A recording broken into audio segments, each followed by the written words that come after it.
Hey, welcome to Ambitious Black Girl, the podcast. On this podcast, I dive deep and choose to be vulnerable about experiences I've had while I journey through life. As an ambitious Black woman, I feel it's my purpose to use my voice to celebrate, liberate, and educate myself and others. From time to time, I'll invite friends and family to join me on topics ranging from race, mental health, self-care, and so much more. So for now, take a deep breath in, exhale, and join me in thoughtful conversation. This is Ambitious Black Girl, the podcast. Hey everyone, and welcome to Ambitious Black Girl, the podcast. I'm your host, Tatiana Donaldson, educator and self-advocacy enthusiast. I want to begin by sharing gratitude for this moment.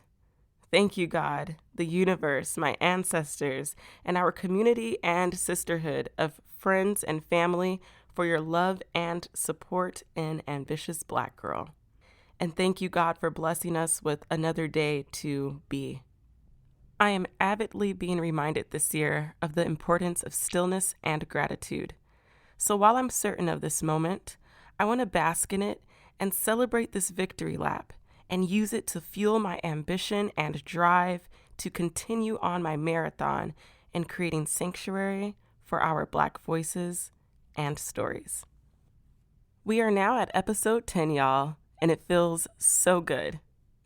I've titled this episode, My Voice, My Vote, as I will share my mentality on voting and why I'm passionate, devoted, and dedicated to cast my absentee ballot early this year. With less than a week away from the United States presidential election of 2020, I can't help but to say what a time to be alive and have a hand and voice in transforming this world for the betterment of humanity. So without further ado, I present to you Ambitious Black Girl, the podcast, episode 10, My Voice, My Vote. One would think it would come as a basic instinct to make a plan and get it done. Yet it has taken me much trial and tribulation to get to this moment. But I've got a testimony, a story of how this ambitious Black girl found her way to accepting and honoring her will and civic duty to vote. Can you believe that once upon a time, I didn't vote? Yes, I know what you may be thinking. What you mean you didn't vote for Obama? Or the time after that? Or the time after that? Yes, sis, I was that girl. The girl who so righteously believed that as a U.S. citizen, it was her right and choice to not vote simply because she didn't want to. And whereas that may be true, now that I think back to it, I was pretty much saying, I'm choosing not to vote because I have not taken the time to get empowered and educate myself on the tools that I need. Now, in my humble opinion, there was a level of ignorance and inconsideration towards my mindset on voting then. But I'm happy to say that with the help of phenomenal thought leaders and activists like Brittany Packnett Cunningham, Gloria Edom, Stacey Abrams, Barbara Lee, Oprah Winfrey, and Angela Rye, I have developed a clearer sense of self, my worth, and communal strength. Accepting accountability and taking initiative has inspired me to further my efforts in educating myself on the various state and national legislation that affect our society, as well as sharing learned information to our community and sisterhood, because collective action is what will get us through this election and moving forward. There are many reasons why voting this year is so important. In an article published by Time entitled, "It's a Struggle They Will Wage Alone, How Black Women Won the Right to Vote," shares how the 19th Amendment, ratified a century ago on August 18, 1920, is often held for granting American women the right to vote. And yet, most Black women would wait nearly 5 decades more to actually exercise that right. Now, to think that there was a time when Black people, let alone Black women, were not granted this right is mind-boggling to say the least. It's a hard truth to grasp, knowing I have a say in whether I choose to vote or not. So today, I'm here to celebrate those who've gone before us, who've paved the way for you and me, and who've made sacrifices for humanity in the name of love and justice for all, in hopes to inspire us to continue to grow and challenge ourselves in becoming more ethical in the society we have grown up in.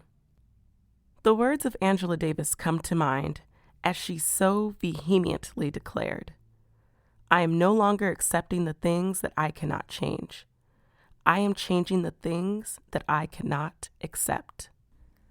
Our forebears paved the way and dismantled walls with the intention that their dedication and ambitions would fuel us to do the same today. We must not forget that we are descendants of ancient and active people whose very resilience and strength lives within us. This is a call to action for us to rise up, let go of fear, and be bold and courageous, and encourage others to do the same. You see, these walls have to come down, and when I say this, I'm speaking to the mindset and thought patterns that we cling on to that were meant to keep us in bondage. Mental bondage that holds us back from creating and making true change and living out our full potential. The type of mental bondage that tells me that I don't have the time and mental capacity to be empowered and educate myself on such matters in life. You see, this is a reflection of living in a system that has fought to control and crush the Black mind, body, and spirit, and therefore finds a way into our very households and communities. But that ends today. In every episode, I talk about being on my marathon, yet I'm reminded how we are also on a collective marathon. We mustn't lose sight of the bigger picture, the grand idea and vision of it all, to live in a more free and just world.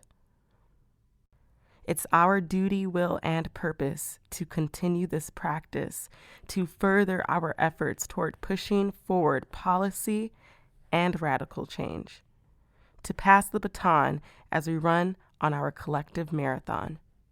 This is how the victory lap is attained and true change occurs. As Mother Oprah says, freedom is about having a choice. I can wake up in the morning and decide what to do with my day. I cherish this gift and revel in it. Being a woman born in the United States makes me one of the luckiest women in the world. Take your good fortune and lift your life to its highest calling and understand that the right to choose your own path is a sacred privilege. Use it, dwell in possibility. She goes on to say, every time I cast a ballot, I choose not only for myself, but also for the countless others who wanted but couldn't. I cast a ballot for everyone who has come before me and has given their life's energy so that you and me can be a force that matters today. We ought to respect ourselves and forebears enough to be counted. I stand for action across mechanisms. So we are expanding the Ambitious Black Girl community and sisterhood with our newly launched YouTube channel.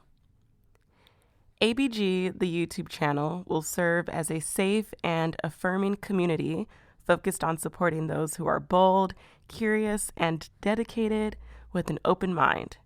So, for our first video, I thought it would be interesting to share my experience as an African American woman casting my absentee ballot for the U.S. presidential election while living in Phnom Penh, Cambodia. My intentions are to continue sharing useful information and videos that reflect my experience living abroad. I've included the link in the episode notes, so feel free to check out my channel if you are yearning for ambitious inspiration and motivation.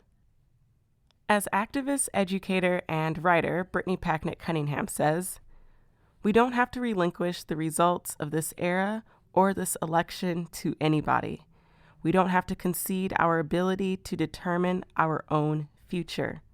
We must not hand over our power in the surrender of cynicism. Feeling scared is more than fair, but giving up is ahistorical. We've won before, we will win again. Breathe, vote, organize some more. So I affirm, my vote as a Black woman is needed. I will be the change I want to see. I will continue to celebrate, liberate, and educate myself. I will continue to nurture myself with the support of therapy, radical self-love, and the community that I deserve.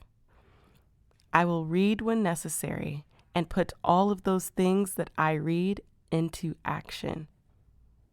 I will ask questions and get the resources that I need to create a strong voting plan. And I will be determined and not discouraged. So, I leave you with this thought in mind. Have you made a plan? And are you getting it done? Thank you so much for joining me in My Voice, My Vote.